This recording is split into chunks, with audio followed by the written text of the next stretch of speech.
കോഴിക്കോട് കലക്ടറേറ്റിൽ വിജിലൻസ് പരിശോധന. ഭൂമി തരം മാറ്റലുമായി ബന്ധപ്പെട്ട് മുക്കം സ്വദേശി നൽകിയ പരാതിയിലാണ് 3.5 മണിക്കൂർ പരിശോധന നടന്നത്. രാഹുൽ സുരേഷ് കോഴിക്കോട് നിന്ന് വിശദാംശങ്ങളുമായി ചേർന്നു. രാഹുൽ, ഈ പരിശോധനയ്ക്ക് ആധാരമായ പരാതിയുടെ പശ്ചാത്തലം അതെന്താണ്? വിജിലൻസ് പരിശോധനയിൽ എന്തെങ്കിലും കണ്ടെത്തലുകൾ ഉള്ളതായി നമുക്കറിയാൻ കഴിയുന്നുണ്ടോ? സുഹൈൽ, ഭൂമി തരം മാറ്റലുമായി ബന്ധപ്പെട്ട് മുക്കം സ്വദേശി നൽകിയ പരാതിയിലായിരുന്നു വിജിലൻസിന്റെ പരിശോധന. രാവിലെ 10 മണിക്ക് ആരംഭിച്ച പരിശോധന ഉച്ചയ്ക്ക് 1:30 പൂർത്തിയാക്കിയിട്ടുണ്ട്. റവന്യൂ റിക്കവറി ഡെപ്യൂട്ടി കളക്ടറും അതോടൊപ്പം തന്നെ IAS ആയി സ്ഥാനക്കയറ്റം ലഭിച്ചതുമായ കെ ഹിമയുടെ ഓഫീസിലായിരുന്നു വിജിലൻസ് പരിശോധന. ഈ ഭൂമി തരം മാറ്റലുമായി ബന്ധപ്പെട്ട് 2 വർഷം മുമ്പാണ് മുക്കം സ്വദേശി അപേക്ഷ നൽകിയത്. പക്ഷേ ഇത്രയും വർഷങ്ങൾ കഴിഞ്ഞിട്ടും അതിൽ നടപടി ഉണ്ടായില്ല എന്നായിരുന്നു മുക്കം സ്വദേശി നൽകിയ പരാതി.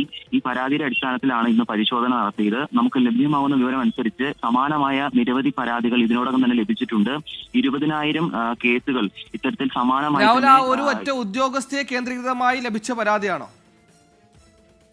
സുഹൈൽ, അതെ, ഒരു ഉദ്യോഗസ്ഥയ്ക്ക് എതിരെ ലഭിച്ച പരാതി തന്നെയാണ്. അതായത് ഈ ഉദ്യോഗസ്ഥയ്ക്ക് കീഴിൽ 20,000-ഓളം ഇത് സമാനമായ പരാതികൾ സമാനമായ കേസുകൾ ഉണ്ട് എന്നാണ് നമുക്ക് ലഭ്യമാവുന്ന വിവരം. അതായത് തരം മാറ്റലുമായി ബന്ധപ്പെട്ട് 20,000 ഫയലുകൾ ഈ ഉദ്യോഗസ്ഥരുടെ കീഴിൽ കെട്ടിക്കിടപ്പുണ്ട് എന്നാണ് വിജിലൻസിൽ നിന്ന് നമുക്ക് ലഭ്യമാവുന്ന വിവരം. ഇതിന്റെ അടിസ്ഥാനത്തിൽ കൂടിയായിരുന്നു പരിശോധന.